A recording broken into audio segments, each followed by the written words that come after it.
What is your greatest accomplishment? My greatest accomplishment. Wow, where do I start? Probably I'm going to first of all say that it was the impact that I think I made on young people as a teacher and a coach. Uh, that probably supersedes any other award or achievement that I've had. I was fortunate as a high school coach to win the 1991 Ames High School State Championship.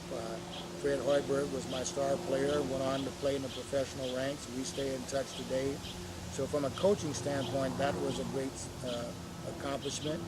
I was able to officiate boys and girls basketball, football, worked many state tournaments.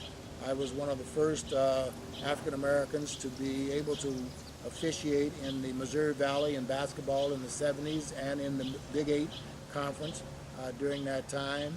And now, when I retired, my colleagues encouraged me to run for an elected office. And while there were two other candidates that whose name was on the ballot and had already started, within 2 days of announcing that I was going to run, I had parents of former students who came and took my petitions and got me the signatures that I needed, gave me the support, and now I'm serving in my 9th year on the County Board of Supervisors as an elected official.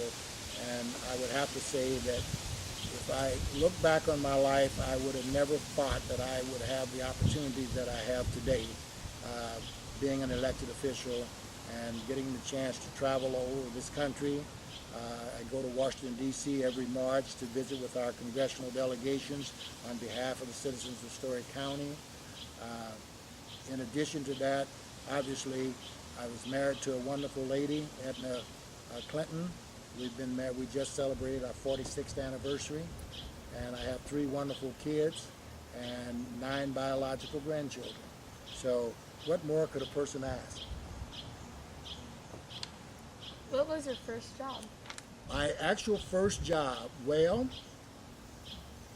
of any consequences, was teaching here at Ames. Coming out of school in 1966, I was called to come here, and I got the teaching job. I had ran track and competed at Drake, and I got a call about coming to Ames for an interview, and to be frank, I didn't know anything about Ames. They told me it was 28 miles north of Des Moines, and I had took a compass and drew a 12-hour radius around Des Moines, and so I sent out resumes wanting to teach near the Drake relays. And so coming here was my very first job. I had no idea that I would stay here as long as I have, but I knew that I wanted to at least let that be a stepping stone for some other good things in my life, and it just, one thing led to another. And as I say, teaching and coaching has been most of my life, and now as an elected official, it's just the icing on the cake. So now, I used to convince my students that I knew what I was talking about. Now I have to work to convince the parents that I know what I'm talking about, see? So that's a big difference. Well, thank you for taking your time for the interview. It's my pleasure. Is there anything you'd like to say that we didn't ask? Well, I'm honored to be asked, first of all.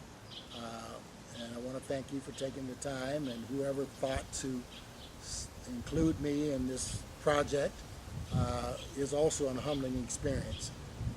I never, tried to set myself up as anybody special. I just wanted to try to make a difference in the lives of the people that entrust in me, the confidence and faith, and so this is a special moment again for me. So I will think about, my opportunity to visit with you and the young ladies here in Ames, and wish you all well. Okay.